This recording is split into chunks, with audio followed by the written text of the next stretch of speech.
Bab 201. Psikopat. Dia pasti sudah kehilangan akal. Jantung semua orang berdebar kencang karena tindakan Zeke. Dia benar-benar telah mematahkan lengan seseorang dan menembus arteri orang lain karena mereka menentangnya. Zeke bahkan lebih kejam dari Charmaine.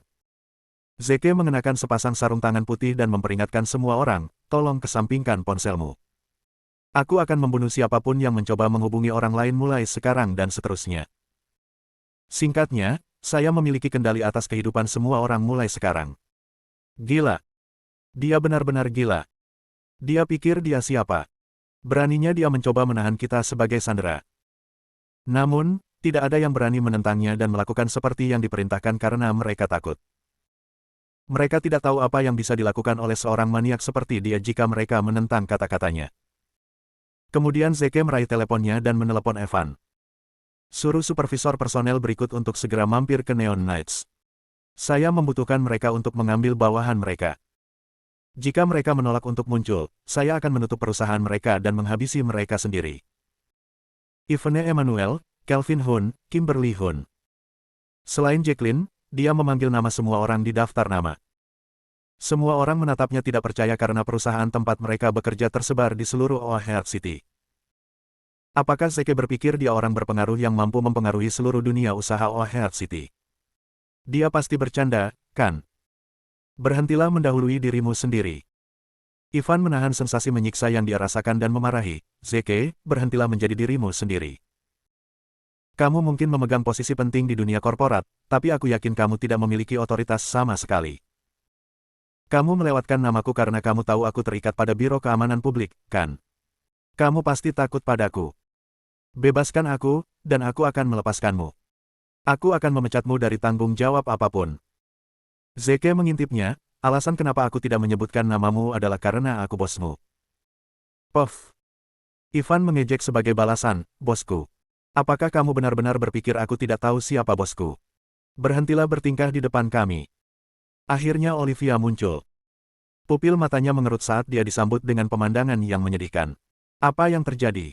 Apakah seseorang secara tidak sengaja menyinggung Zeke? Kimberly bergegas menyambut Olivia. Olivia, silahkan duduk. Kimberly memiliki hubungan yang baik dengan Olivia karena mereka dulu adalah teman sekelas, sementara dia saat ini bekerja di bawahnya. Olivia tidak mengambil tempat duduknya tetapi malah bertanya, apa yang terjadi? Zeke memecah kesunyian dengan nada acuh tak acuh, Olivia, apakah Kimberly bekerja di bawahmu? Olivia langsung mengangguk, ya. Zeke mengintip ke panci yang penuh dengan minuman keras dan menginstruksikan, suruh Kimberly menghabiskan pot minuman ini, atau aku akan menghabisinya sendiri. Enyah. Kimberly berteriak marah, kamu pikir kamu siapa? Beraninya kamu mencoba memerintah bosku. Apakah kamu tahu Olivia adalah Grand Millennium? Berdebar. Olivia mengangkat tangannya dan menamparkan wajah Kimberly tanpa ragu-ragu. Apakah kamu tuli? Kamu mendengar apa yang dikatakan Tuan Williams, bukan? Selesaikan. Aku akan menghabisimu jika ada satu tetes pun yang tersisa. Apa? Keributan segera pecah di antara kerumunan.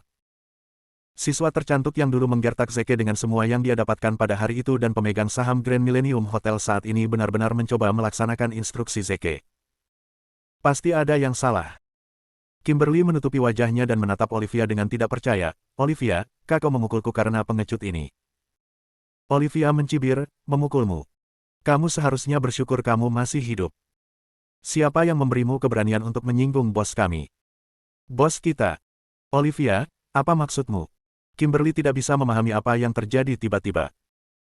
Olivia menjawab dengan nada tidak berperasaan, apakah Anda ingat dalang yang ingin membeli 30% saham Grand Millennium Hotel? Dalang itu tidak lain adalah Tuan Williams. Mendesis. Semua orang tersentak ketika mereka mendengar apa yang dikatakan Olivia. Apa? Dengan serius. Zeke adalah orang yang ingin membeli saham Grand Millennium Hotel. Apa-apaan? Apa yang terjadi?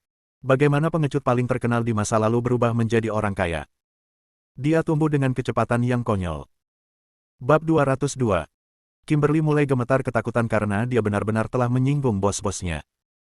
Dia tahu dia dalam masalah besar, tetapi masih menolak untuk minum seperti yang diinstruksikan. Apakah kamu bercanda? Aku akan mati jika aku menghabiskan seluruh teko minuman ini. Jika yang lebih buruk menjadi yang terburuk, saya akan berhenti. Kimberly mengatupkan giginya. Zeke. Kamu memang berhasil membuatku terkesan. Namun, aku rela meninggalkan pekerjaanku daripada menghabiskan sepanci minuman keras ini. Zeke mengangkat bahunya. Aku yakin kamu akan menyelesaikannya. Bahkan, aku ingin kamu berlutut untuk menyelesaikannya seperti anjing. Persetan, kaulah yang seharusnya berlutut. Tegur Kimberly. Kelvin memecah keheningan dengan nada tidak berperasaan. Zeke, jadi bagaimana jika Anda memiliki 30% dari Grand Millennium Hotel? Kamu hanyalah seorang petani di depan bosku. Kamu bahkan tidak memiliki hak untuk meminta audiensi dengannya. Zeke menjawab dengan acuh tak acuh, apakah Anda yakin? Mari kita tunggu dan lihat. Saya tidak sabar untuk mengetahui seberapa superior atasan Anda. Tak lama, sebuah mobil mewah berhenti tepat di depan bar. Seorang pria berpakaian tuxedo lengkap keluar dari mobil. Kelvin punya firasat buruk ketika dia melihat orang yang sedang berjalan ke bar. Itu tidak lain adalah bosnya, Presiden Oceanic Enterprise, Payne Copeland. Dia juga salah satu pemimpin konglomerat O'Hare City. Bahkan, Payne menjadi runner-up tepat setelah Evan. Apakah dia dipanggil oleh Zeke? Itu tidak mungkin. Kelvin bergegas menyambut bosnya, Tuan Copeland, mengapa Anda ada di sini? Payne mengabaikan pertanyaan Kelvin dan menendangnya begitu dia melihatnya. Apa-apaan? Siapa yang kau sakiti? Beraninya kau melibatkanku dalam urusan pribadimu. Berdengung. Pikiran semua orang terpesona karena Zeke memang orang yang memanggil Payne. Apa-apaan? Saya yakin Zeke bukan hanya bos Grand Millennium Hotel. Dia pasti seseorang dengan posisi yang lebih tinggi di dunia korporat. Itu pasti mengapa Payne ketakutan dengan kehadirannya. Kelvin kesal dan membantah, Pak Copeland, dia hanya pemegang saham sebuah hotel. Mengapa Anda takut padanya? Tatapan Payne melihat ke arah yang Kelvin beri isyarat. Dia bergegas saat dia melihat Zeke. Halo, Anda pasti Tuan Williams yang dibicarakan Tuan Schneider, kan? Tuan Schneider. Evan Schneider. Evan adalah satu-satunya yang mampu mengintimidasi Payne di kota O'Hare. Dia sebenarnya kenalan dekat Evan Schneider, pemimpin konglomerat teratas kota O'Hare. Tidak. Sepertinya Zeke bukan hanya kenalan dekat Evan. Sepertinya dia lebih unggul darinya. Itu pasti mengapa dia memiliki kemampuan untuk memerintahkan Evan Schneider, kan? Semua orang hancur ketika mereka akhirnya menyadari apa yang sedang terjadi. Evan akan dapat mengumpulkan bos mereka dengan mudah karena dia adalah pemain korporat paling terkemuka di antara mereka yang berasal dari O'Hare City. Zeke menjawab dengan nada menyendiri, kamu lebih baik mendisiplinkan bawahanmu. Payne segera menjawab, jangan khawatir, Tuan Williams. Saya akan menanganinya sesuai dengan itu sampai Anda puas. Dia bergegas menuju sisi Kelvin segera setelah dia menyelesaikan kalimatnya dan memaksanya untuk menghabiskan sebotol minuman keras. Kelvin mencoba membalas terhadap Payne. Oleh karena itu, Payne memutuskan untuk memaksanya tunduk. Peringatan Evan muncul kembali di benak Payne berulang kali. Sebaiknya kamu hati-hati. Hidupmu dan Oceanic Enterprise akan berakhir jika kamu benar-benar menyinggung Tuan Williams. Payne tahu Evan akan bisa menyingkirkannya jika dia menginginkannya. Karena itu, dia yakin Tuan Williams, yang ditakuti Evan, akan jauh lebih mampu daripada dia. Payne dulunya adalah seorang militan. Oleh karena itu, Kelvin bukan tandingannya dalam hal kondisi fisik. Kelvin, yang telah dipukuli hingga babak belur, memohon belas kasihan dan pada akhirnya menyerah pada perintah Payne. Akhirnya, dia meneguk sepanci minuman keras seperti yang diinstruksikan. Tak lama, bos yang lain telah tiba juga. Mereka bergegas ke sisi rekan kerja mereka dan memaksa mereka untuk menghabiskan pot minuman keras yang disiapkan setelah mereka mencapai tempat tersebut. Jika ada yang menolak untuk minum seperti yang diinstruksikan, pengawal mereka akan memukuli mereka agar tunduk. Mereka harus memaksa karyawan mereka untuk tunduk, kalau tidak mereka akan mempertaruhkan perusahaan mereka. Sudah jelas apa pilihan bos. Itu adalah pemandangan yang kacau. Semua server hotel sibuk karena mereka harus menyiapkan 30 pot sebelum mengisinya dengan minuman keras. Rekan-rekan mantan teman sekelas Zeke memegang panci saat mereka mencoba yang terbaik untuk menghabiskan minuman keras. Bab 203 Olivia memutar matanya dan menatap Kimberly. Terserah kamu. Habiskan minumannya, atau tinggalkan hidupmu. Kimberly ketakutan dan langsung menyerah pada instruksi Olivia. Aku akan menyelesaikannya. Aku akan menyelesaikannya segera. Dia menuangkan segelas minuman untuk dirinya sendiri tepat setelah dia menyelesaikan kalimatnya. Kimberly harus menyerah pada instruksi Zeke karena orang yang jauh lebih mampu telah melakukan instruksi Zeke juga. Zeke menginstruksikan lagi tepat ketika dia hendak minum, berlututlah dan habiskan minumanmu seperti anjing di lantai.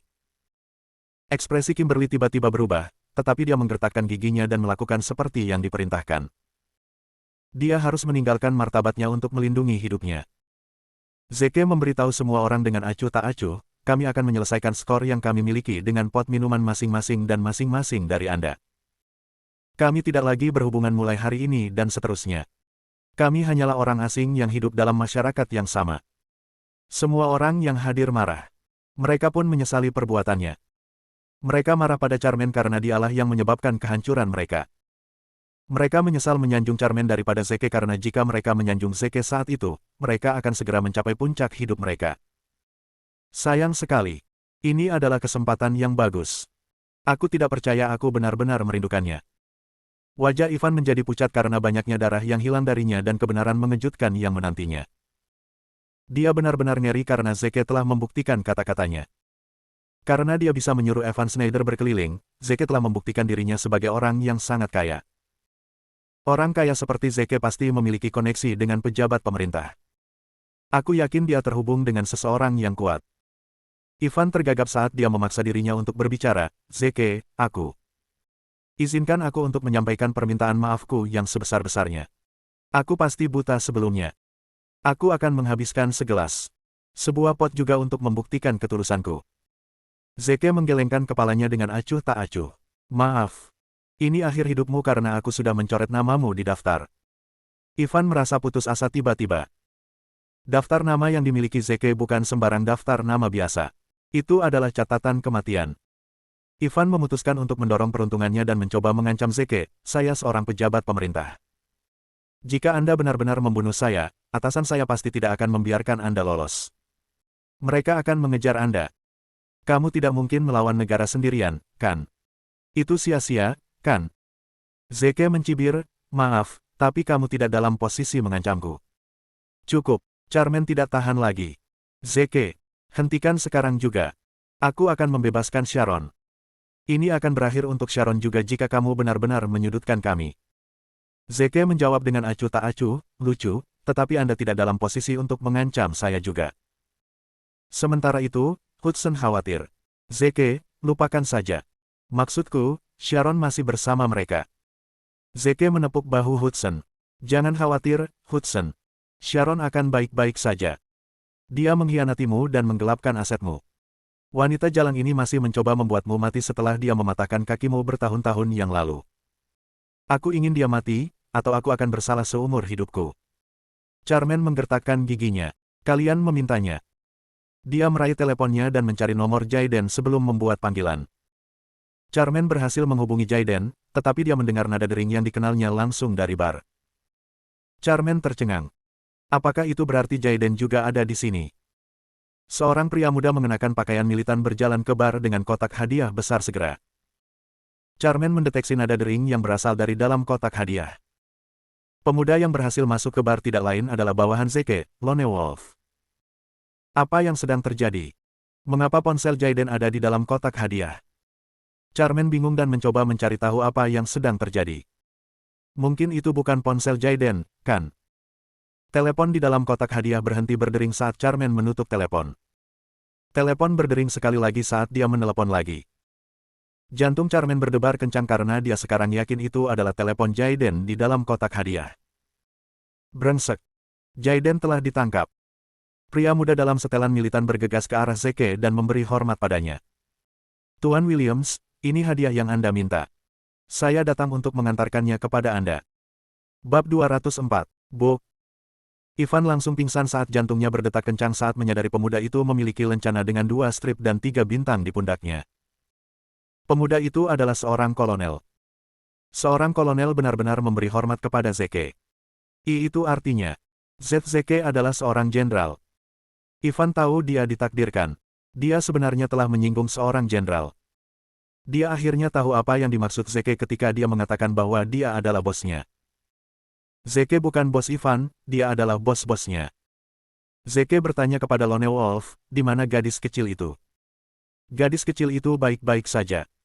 Dia tidur nyenyak di dalam mobil, jawab Lone Wolf. Zeke menghela napas lega dan menginstruksikan, serahkan hadiah itu padanya.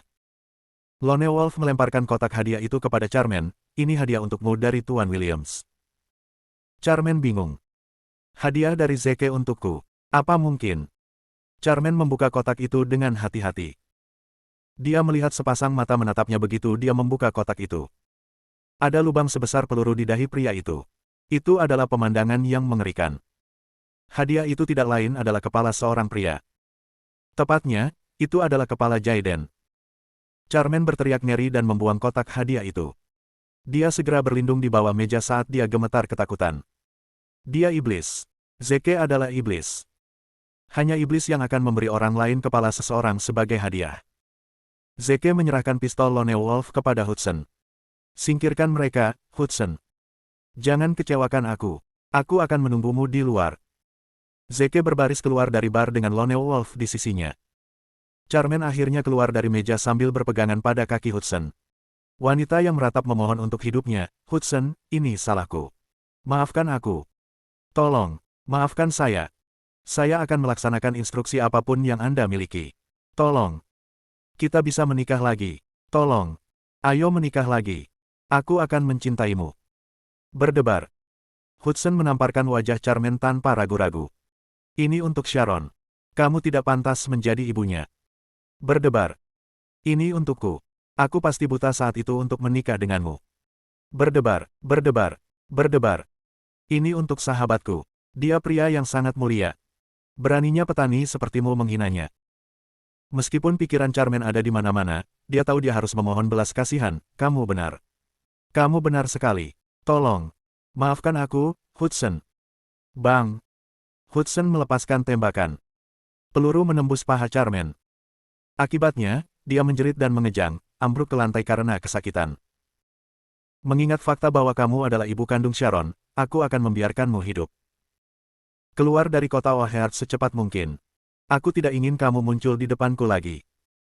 Dia berbalik dan melihat sekelompok teman sekelasnya. Mereka hampir tidak bisa menahan diri karena mereka berada di tengah-tengah pot minuman keras mereka. Namun, mereka berhasil kembali sadar ketika mendengar suara tembakan. Mereka segera berlutut dan memohon belas kasihan, maafkan kami, Hudson. Kami tidak bermaksud menyinggung Anda. Kami sama sekali tidak tahu siapa Anda. Tolong jangan mengindahkan apa yang kami katakan. Hudson tersenyum pahit, serius. Seperti inikah persahabatan selama 3 tahun? Lupakan saja. Aku tidak butuh teman seperti kalian. Semua orang menundukkan kepala karena rasa bersalah dan malu. Hudson mendekati Ivan, yang pingsan. Dia menuangkan sebotol minuman keras ke lukanya. Akhirnya Ivan kembali sadar karena sensasi menyiksa yang dia rasakan. Ah, sakit. Sakit. Maafkan aku. Tolong. Hudson menjawab dengan kejam, apakah Anda ingat kata-kata Anda? Putri saya bukan pecundang.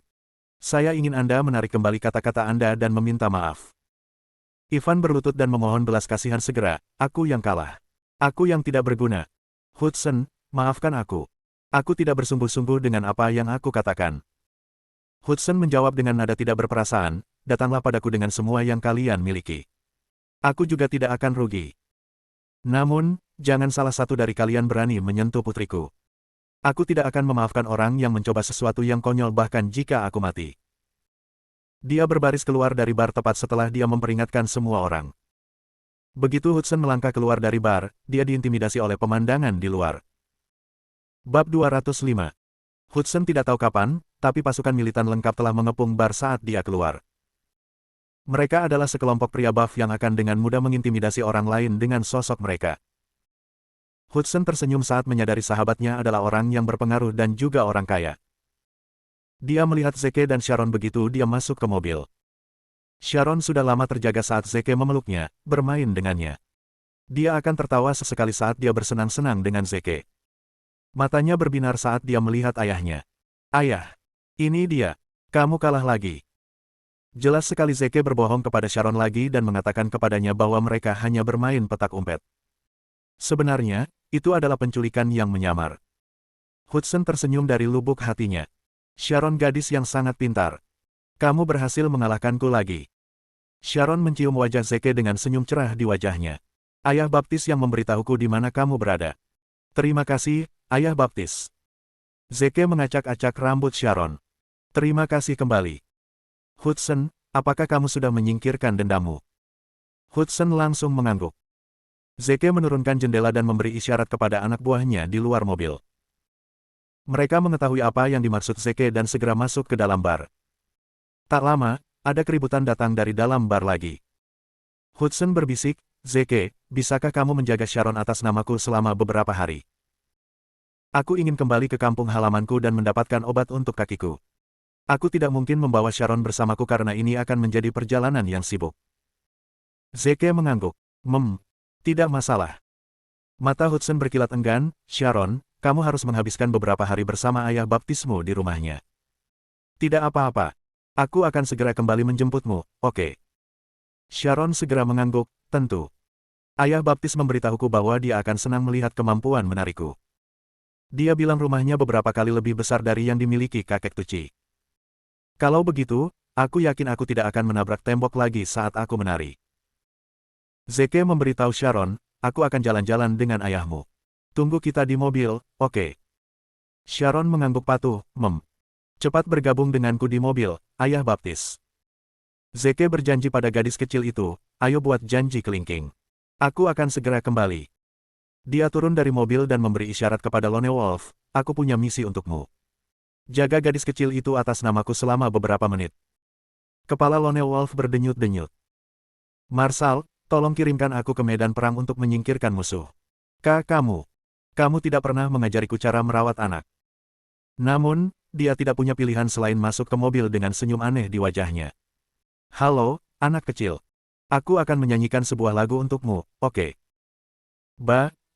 Kambing hitam. Apa kau punya wol? Tolong jangan menangis. Sementara itu, Zeke menyerahkan sebatang rokok kepada Hudson. Hudson, aku membencimu.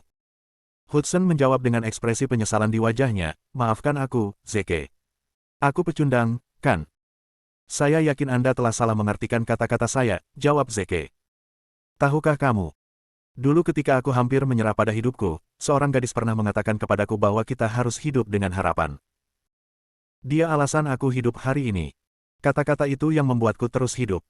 Aku akan segera menikah dengannya. Bagaimana denganmu? Kamu akan menyerah karena penyakit sepele seperti itu. Serius. Hudson memerah karena malu.